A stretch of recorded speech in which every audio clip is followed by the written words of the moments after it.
Rande loy de derejat katin diala togwi mon. Ramu chuko de chak metega loy mengwa. Dere chiangan togwi mon kajan gwasa me mena gwasa eche o dere gwich. Choja chuch kana telekwen tele to go to lat karodian. Nakana de jot tena kor tene chang liu na ne chang ka tele piu tele gwat chang mugwa ba me changa. Kangode tenaz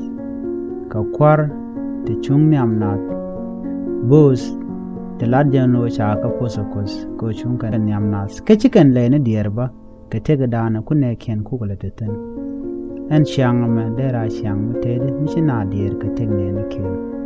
chaja lar no ho chaja gol shaitan ka shaitan jaran quran jan jak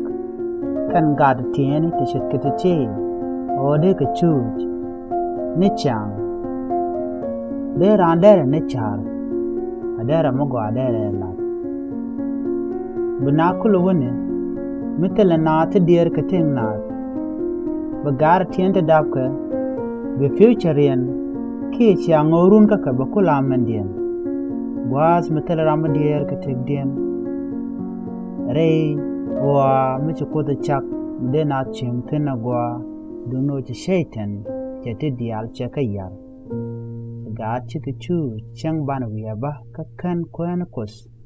kan na ben ban chu ko shaitan che ja goro de kon dial tere mala